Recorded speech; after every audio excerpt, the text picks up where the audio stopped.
आज विश्व हिंदू परिषद अपना 60वां स्थापना दिवस मना रहा है। क्या लगता है कितनी प्रतिक्रिया हिंदुओं को लेकर आज तक? विश्व हिंदू परिषद जैसा कि पूर्व में हमारे विभाग के अध्यक्ष जी ने आपसे बताया कि 1964 अगस्त 1964 जन्माष्टमी के दिन इसकी स्थापना बॉम्बे में हुई थी। तो जो संस्थापक स्वामी चिन्मयानंद जी के आश्रम में, उस समय से लेकर के आज तक हिंदुओं की क्या स्थिति है भारत देश और पूरे विश्व में, इससे आप मीडिया के लोग हैं, आप सारे लोग अवगत हैं। 1947 में जब हमारा भारत देश स्वतंत्र हुआ, आप सारे लोग जानते हैं, पाकिस्तान और भारतवर्ष का जब बंटवारा हुआ, उस समय लाखों लाख हिंदुओं की हत्या करके किस तरह से उनकी बर्बरता उनके साथ की गई, आप सारे लोग उसके साक्षी हैं, सारे लोग जानते हैं। उसके बाद 1964 में जब इसकी स्थापना की गई, उस बीच में बहुत सारे ऐसे अवसर आए जहां हिंदुओं के साथ स्वतंत्र भारत में भी अत्याचार, अनाचार और दुराचार होते रहे। इन स्थितियों को देख करके हिंदुओं की रक्षा के लिए, सनातन की रक्षा के लिए, भारतवर्ष की रक्षा के लिए, अखंड भारत को पुनः स्थापित करने के लिए हमारे मनीषियों ने आवश्यकता महसूस किया कि हिंदुओं का एक संगठन होना चाहिए, और वह संगठन राष्ट्रीय नहीं विश्व स्तर पर होना चाहिए। इस नाते इसका नाम हुआ विश्व हिंदू परिषद। और जो संस्था भारतवर्ष में स्थापित हुई, प्रथम विश्व हिंदू सम्मेलन जो हुआ था, उसमें 12 विश्व के देशों ने भाग लिया था 1966 में, और 1979 में दूसरा विश्व हिंदू सम्मेलन हुआ, उसमें 18 विश्व के देशों ने भाग लिया। आज विश्व के 80 देशों में विश्व हिंदू परिषद के संगठन कार्य करते हैं। आज की जो हमारी स्थिति है, उनकी उपलब्धियां भी हम 1-2 मिनट के अंदर आप आज तक के कार्यों का मैं लेखा जोखा आप सामने रखूंगा। लेकिन वर्तमान में आप देख लें, भारतवर्ष में ही हिंदुओं की क्या दशा है। आप पश्चिम बंगाल को देख लें, केरला को देख लें, पंजाब को देख लें, जो अखंड भारत माने श्रीलंका से लेकर के पाकिस्तान, बांग्लादेश, अफगानिस्तान, कंबोडिया से लेकर के नेपाल से लेकर भूटान से लेकर सिक्किम से लेकर सारे के सारे अखंड भारत के हिस्सा हुआ करते थे। आज भारत में केरल, पंजाब और ये प्रांत पश्चिम बंगाल, ये भी अखंड भारत क्या कहें, मूल भारत से बाहर होने की स्थिति में है। जिस समय ये अखंड भारत था, 81 लाख वर्ग किलोमीटर हमारा भू क्षेत्र था। आज की डेट में 31 लाख वर्ग किलोमीटर के लगभग हमारे पास है। 50 लाख वर्ग किलोमीटर भूखंड हमारा जा चुका है। ऐसी स्थिति में भारत देश के अंदर हमारे जो सनातनी हैं, हिंदू भाई हैं, उन भाइयों के साथ जिस तरह से अभी पश्चिम बंगाल में आप स्थिति देख रहे हैं, वहाँ की आवाज़ कौन उठाएगा, किस तरह से हमारी बहन बेटियों के साथ, हमारे भाइयों के साथ। बंगाल को छोड़ दीजिए, जम्मू कश्मीर की स्थिति को आप देख लीजिए, हमारे जो कश्मीरी भाई हमारे बंधु थे, उनके साथ क्या स्थिति हुई।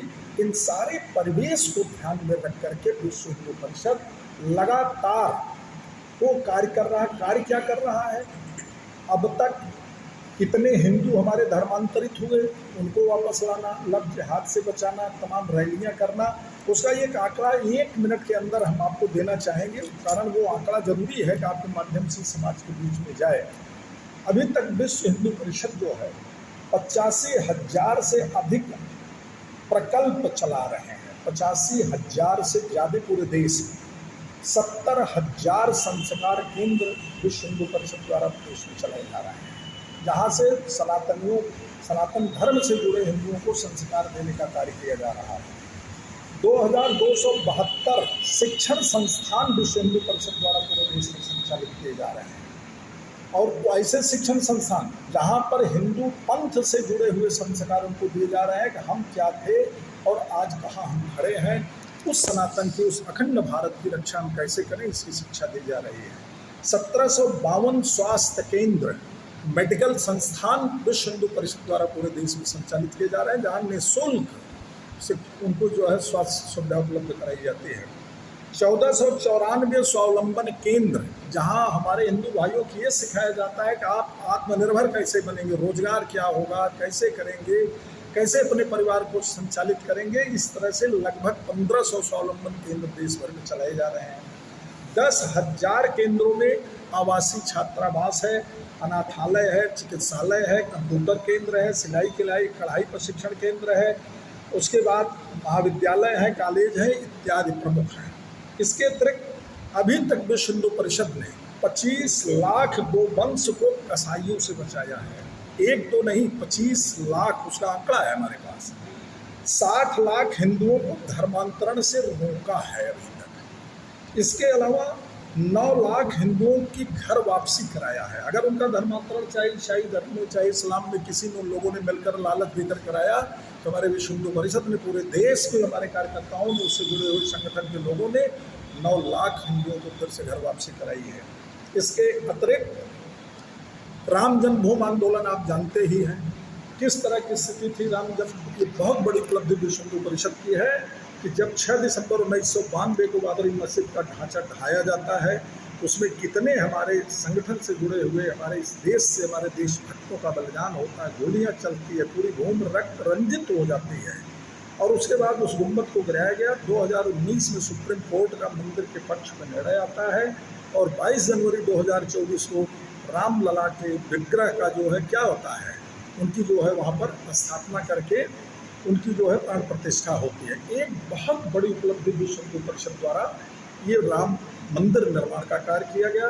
इसके अलावा हिंदुओं का जन जागरण होता रहे, हमारे बीच में कोई बाधा न हो। आप पश्चिम बंगाल में देखते हैं लगातार वहाँ पर हमारे दुर्गा पूजा के समय, अन्य समय पर हमारी रैलियाँ नहीं निकाल पाती, हमारी प्रतिमाओं का विसर्जन नहीं हो पाता। इन हर जगहों पर विश्व हिंदू परिषद और हमारी संस्थाएं संघर्ष करती हैं।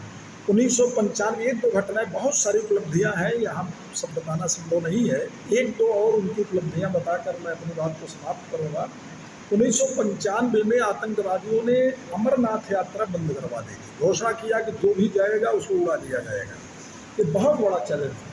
इस चैलेंज को हमारे विश्व हिंदू परिषद और बजरंग दल के साथियों ने स्वीकार किया कि हम उड़ने के लिए तैयार हैं, तुम आओ हमको उड़ाओ।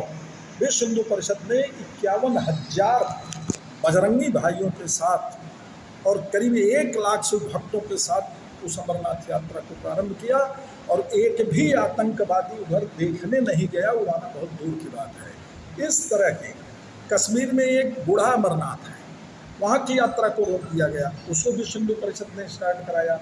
इसके अतिरिक्त हरियाणा में नल्हड़ महादेव यात्रा है, कर्नाटक में दत्तापीठ यात्रा है, अयोध्या में जनकपुर से श्री राम जानकी बारात यात्रा है। अन्य यात्राएं प्रारंभ कराई जिससे हिंदुओं में जन जागरण हो सके और सनातन की, भारत राष्ट्र की रक्षा की जा सके। निष्कर्ष रूप में मैं ये कहना चाहता हूँ, विश्व हिंदू परिषद का जो लक्ष्य है वो कहता धर्मो रक्षत रक्षता है, धर्म की रक्षा पर जोर देता है। हमारा बोध जो वृक्ष है वह है वट वृक्ष, और उसका ये संकेत दिया जाता है हम किसी के विरोधी नहीं हैं। जो भारत देश को अपना देश माने, इसकी रक्षा के लिए, इसकी अखंडता के लिए अपना सर्वस्व न्यौछावर करने को तैयार हो, तो सारे लोग भारतवंशी हैं। और विश्व हिंदू परिषद स्पेशली हिंदुओं की रक्षा के लिए, उनके संवर्धन के लिए, उनको जागरूक करने के लिए निरंतर अपना कार्य करता रहता है। उसी संदर्भ में 60 वर्ष पूरे हुए हैं हमारे। उन 60 वर्षों के कार्यों को हम बैठेंगे, कल उसका स्थापना दिवस मनाएंगे। हम उन कार्यों की समीक्षा करेंगे कि 60 वर्षों में हमने क्या खोया है, क्या पाया है, आगे की हमारी क्या योजनाएं होंगी। हमारे राष्ट्रीय और प्रांतीय स्तर से जो दिशा निर्देश आएंगे, हम जिले स्तर से, विभाग से लेकर, जिले से लेकर, प्रखंड से लेकर खंड स्तर तक, गांव-गांव उस अभियान को चलाएंगे और सारे हिंदू भाइयों से अनुरोध करेंगे कि आप जहां भी हैं, अपने इस अखंड भारत की रक्षा के लिए, सनातन की रक्षा